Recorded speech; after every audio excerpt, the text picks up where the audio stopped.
राम राम साहब, मुझे बेहद खुशी है। जय भीम।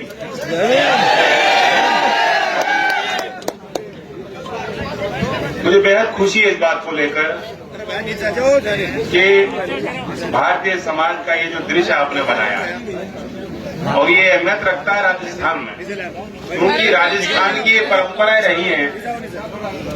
बहुरंगी समाज राजस्थान में शुरू से रहा है।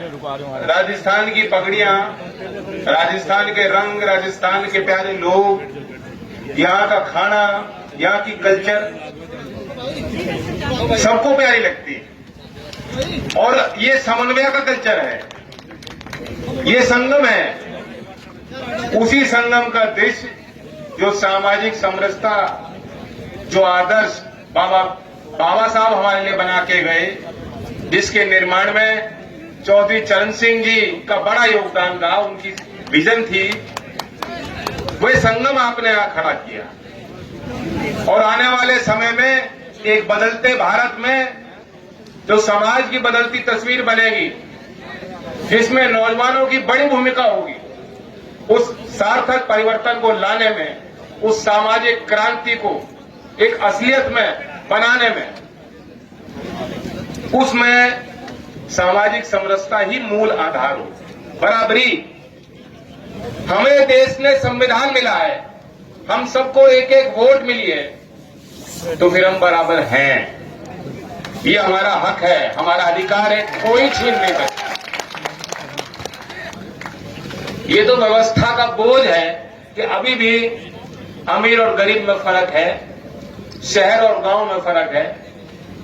किसानी मजदूरी करने वाले व्यक्ति के अंदर अगर कोई हीन भावना पैदा होती है, ये उस व्यवस्था की मार हम पे पड़ रही है। जिस व्यवस्था के खिलाफ चौधरी चरण सिंह जी ने बिगुल बजाया, दिन रात एक किया, आपके अंदर यह आत्मविश्वास उन्होंने जगाया कि तुम गांव में पैदा हुए व्यक्ति हो, तो तुम्हारे कदम, तुम्हारे बढ़ते कदम ये देश के मुख्यधारा में चल सकते हैं, राजनीतिक गलियारों में तुम अपना स्थान बना सकते हो।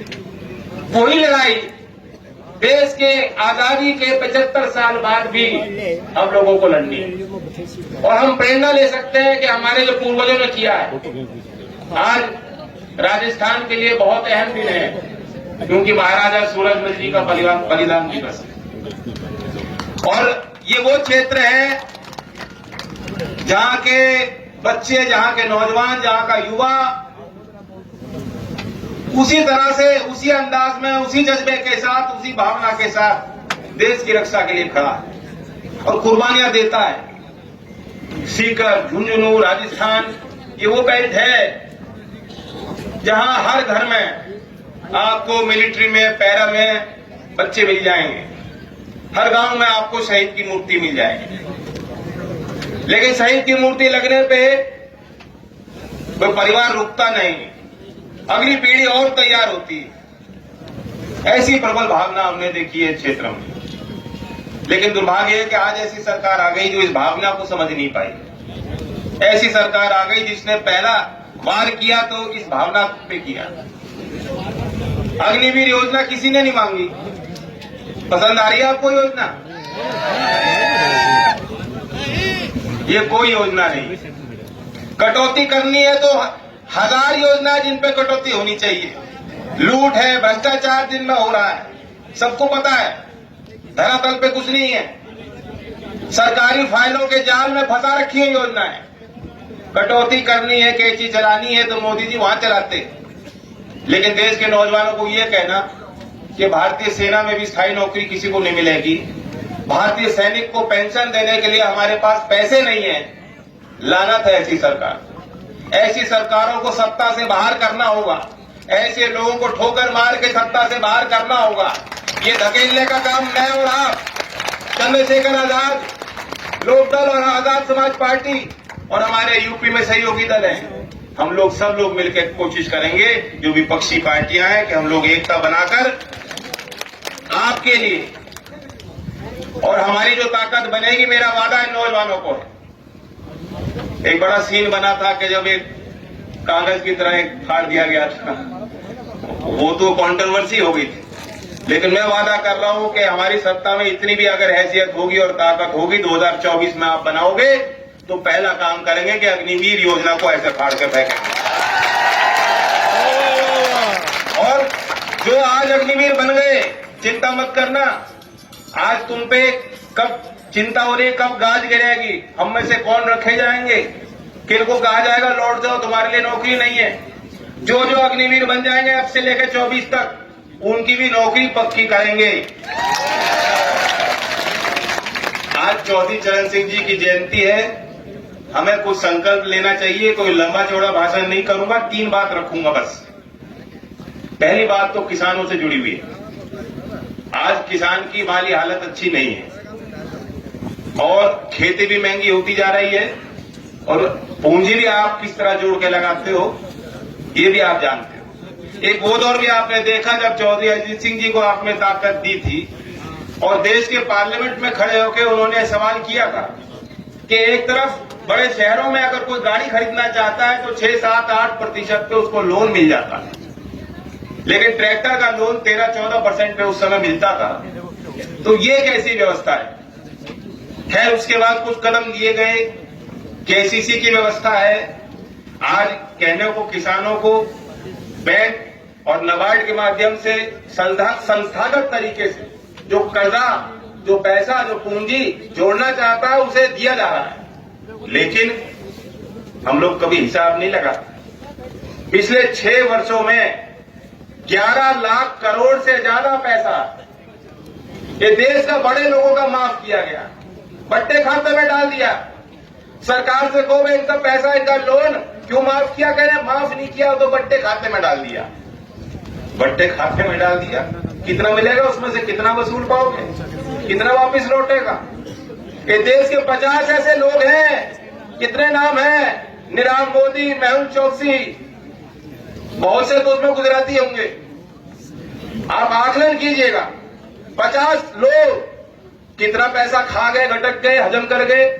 92,500 करोड़ रुपए ये बैंक के द्वारा किया गया का कृत है, लेकिन वो पैसे, वो संसाधन, उन पे हक आपका बनता है। ये आपकी जेब से लूटा गया पैसा है। कितना आसान है, ये बड़े लोग पैसा लेते हैं, कहते हैं प्रोजेक्ट फेल हो गया, अपने कंपनी के खाते से पैसा निकाल लेते हैं, अच्छी लाइफ देश के बाहर अपने परिवारजनों के लिए बना लेते हैं और दिवालिया घोषित कर देते हैं कि मेरे पास पैसे नहीं है, मैं नहीं लौटा सकता। दिवालिया घोषित हो गया और उनके लिए विधिवत केंद्र सरकार ने कानून बनाया है। ये केंद्र की सरकार लगातार इन लोगों को मजबूत बनाने के लिए जुट रही है, आपके लिए काम नहीं कर रही। किसानों से बनी सरकार है, लेकिन किसान मजदूर की सरकार नहीं है। और आप ये सोचिए, कभी कभी एक माहौल बनता है, कभी कभी एक मुद्दा बनता है, आप लोग संघर्ष करते हो, आंदोलन करते हो, चुनाव के पहले जो विपक्षी पार्टियां होती हैं उन पे आप दबाव बनाते हो, कहते हो हमारा कर्जा माफ करो। किसान आत्महत्या कर रहे हैं, किसान 5,000 रुपए नहीं चुका पाता, आत्महत्या कर लेता है और ये बड़े लोग मौज कर रहे हैं। कभी कभी वो सरकार बदल जाती है, विपक्षी पार्टी सत्ता में आ जाती है, 1 साल के लिए कह देते कर्जा माफ, उसमें भी किसान का सबका कर्जा माफ नहीं हो पाता। बहुत से ऐसे किसान हैं जिन्हें जानकारी नहीं होती, वो समय पे या तो पैसा दे देते हैं, उनको लाभ नहीं मिलता, या ये भी होता है कि वो अपना पैसा जमा नहीं करते इस उम्मीद में कि मेरा तो लोन माफ हो गया, और उन्हें बाद में पता लगता है कि उनके खिलाफ वसूली के ऑर्डर आ गए, उनकी कुर्की हो गई और पूरी जलालत और बेइज्जती उन लोगों को सहनी पड़ती। मेरा प्रस्ताव ये है, और याद करना चौधरी चरण सिंह जी ने नाबार्ड की घोषणा बनाया था आपके लिए, ग्रामीण विकास मंत्रालय का गठन चौधरी चरण सिंह जी ने आपके लिए किया था। उन्होंने वो संस्थाएं बनाई कि मेरे जाने के बाद इस देश के गांव का गरीब का लाभ उनको मिल पाए इन संस्थाओं के माध्यम से। मेरा प्रस्ताव है कि एक प्रक्रिया होनी चाहिए, अगर बड़े लोगों का कैसे कर्जा माफ होना है, कैसे उसे स्ट्रेस अकाउंट में, कैसे उस पैसे को बट्टे खाते में डालना है, कैसे उसे राइट ऑफ करना है, वेव करना है, उसको जीरो कर देना है, इसकी प्रक्रिया है, इसके लिए कानून है।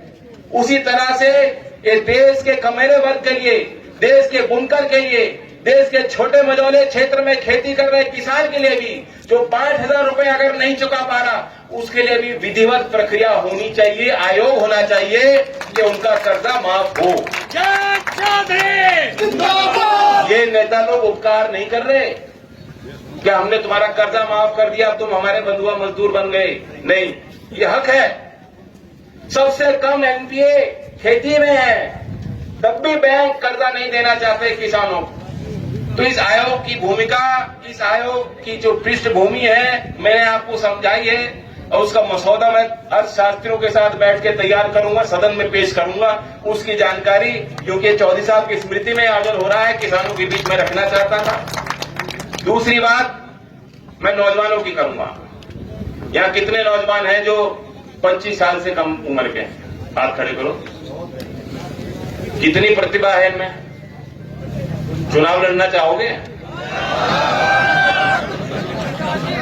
नहीं लड़ सकते, विधानसभा का तो नहीं लड़ सकते। तुम शादी कर सकते हो,